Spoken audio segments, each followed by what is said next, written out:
علی کی ذات اعلیٰ ہے، نسب بھی ہے نبی والا، سعادت ان کو حاصل ہے، نبی نے خود انہیں پالا۔ اخوت میں بھی قربت ہو گئی، حاصل تھی حیدر کو، علم تھاما فتح بھی مل گئی اس شیر ببر کو۔ شجاعت کا، دلیری کا، جواں مردی کا پیکر تھا، محمد کی دلاری کا، جگر گوشے کا شوہر تھا۔ یوں تو ہر صحابی سے آپ صلی اللہ علیہ وآلہ وسلم کو پیار تھا، ہر صحابی آپ صلی اللہ علیہ وآلہ وسلم کا محبوب تھا، لیکن بعض ایسے خوش نصیب ہیں جن سے آپ صلی اللہ علیہ وآلہ وسلم کو خاص تعلق اور محبت تھی۔ ان میں حضرت علی کرم اللہ وجہ کی ذات گرامی بھی ہے۔ حضرت علی رضی اللہ تعالیٰ عنہ سے آپ صلی اللہ علیہ وآلہ وسلم کو جو تعلق تھا وہ بہت زیادہ محبوب تھا۔ حضرت علی رضی اللہ تعالیٰ عنہ ان خوش نصیب صحابہ کرام میں سے ہیں جن کے بارے میں آپ صلی اللہ علیہ وآلہ وسلم نے فرمایا کہ میں اور اللہ تعالیٰ ان سے محبت کرتے ہیں۔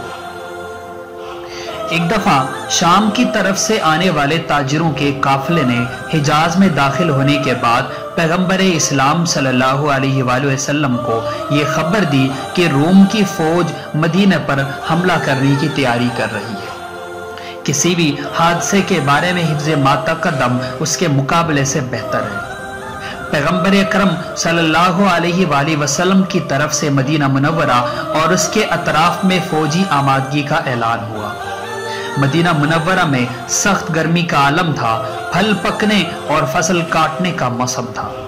اس کے باوجود 30,000 شمشیر زن اسلام کی چھاؤنی میں جمع ہو گئے اور اس عظیم جہاد میں شرکت پر آمادگی کا اعلان کیا۔ چند مخبروں نے پیغمبر اسلام صلی اللہ علیہ وآلہ وسلم کو یہ خبر دی کہ مدینہ کے منافق منصوبہ بندی کر رہے ہیں کہ آپ صلی اللہ علیہ وآلہ وسلم کی عدم موجودگی میں مدینہ میں بغاوت کر کے خون کی ہولی کھیلیں گے۔ پیغمبر اسلام صلی اللہ علیہ وآلہ وسلم نے ہر قسم کے حادثے کی روک تھام کے لیے حضرت علی کو اپنا جانشین مقرر فرما کر انہیں حکم دیا کہ آپ مدینہ میں ہی رہیں اور میری واپسی تک حالات پر نظر رکھیں اور لوگوں کے دینی و دنیاوی مسائل کو حل کریں۔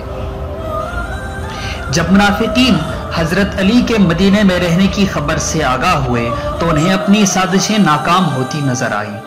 وہ کسی اور تدبیر میں لگ گئے۔ وہ چاہتے تھے کہ کوئی ایسا کام کرے جس سے حضرت علی رضی اللہ تعالیٰ عنہ مدینے سے باہر چلے جائیں۔ لہٰذا انہوں نے یہ افواہ پھیلا دی کہ حضرت علی اور پیغمبر اکرم صلی اللہ علیہ وآلہ وسلم کے درمیان رنجش پیدا ہو گئی۔ اسی لیے پیغمبر صلی اللہ علیہ وآلہ وسلم نے حضرت علی رضی اللہ تعالیٰ عنہ کے ساتھ یہ سلوک کیا ہے کہ انہیں اس اسلامی جہاد میں شرکت کرنے کی اجازت نہیں دی۔ مدینے میں حضرت علی کے بارے میں جو روز پیدائش سے ہی پیغمبر اسلام کے مہر و محبت کے سائے میں پلے بڑے، اس قسم کی افواہ کا پھیلنا حضرت علی اور آپ کے دوستوں کے لیے شدید تکلیف کا سبب بنا۔ لہٰذا حضرت علی رضی اللہ تعالیٰ عنہ اس افواہ کی تردید کے لیے مدینہ سے باہر نکلے اور پیغمبر اکرم صلی اللہ علیہ وآلہ وسلم کی خدمت میں حاضر ہوئے۔ وہ قافلہ ابھی مدینہ منورہ سے چند میل کی دوری پر تھے۔ حضرت علی رضی اللہ تعالیٰ عنہ نے نبی مہربان صلی اللہ علیہ وآلہ وسلم سے عرض کیا کہ کیا آپ مجھے بچوں اور عورتوں میں چھوڑے جا رہے ہیں؟ پیغمبر اکرم صلی اللہ علیہ وآلہ وسلم نے حضرت علی کے تئیں اپنے بے پایاں جذبات اور محبت کا اظہار کرتے ہوئے علی کے مقام و منزلت کو درج ذیل تاریخی جملے میں بیان فرمایا۔ حضرت صلی اللہ علیہ وآلہ وسلم نے فرمایا، اے علی، کیا تم اس پر خوش نہیں ہو کہ میرے لیے تم ایسے ہو جیسے موسیٰ کے لیے ہارون تھے، لیکن فرق یہ ہے کہ میرے بعد کوئی نبی نہیں ہوگا۔ 26 جنوری 661 عیسوی کو مسجد کوفہ میں فجر کے نماز کے دوران سجدے میں ملعون عبد الرحمن ابن ملجم نے علی ابن طالب رضی اللہ تعالیٰ عنہ پر حملہ کیا اور ملعون ابن ملجم کی زہر آلود تلوار سے حضرت علی رضی اللہ تعالیٰ عنہ زخمی ہو گئے۔ حضرت علی رضی اللہ تعالیٰ عنہ کے لیے طبی علاج معروف حکیم اسیر ابن عمر الساکونی نے کیا تھا، تاہم 3 دن بعد 21 رمضان 40 ہجری 28 جنوری 661 عیسوی کو علی المرتضیٰ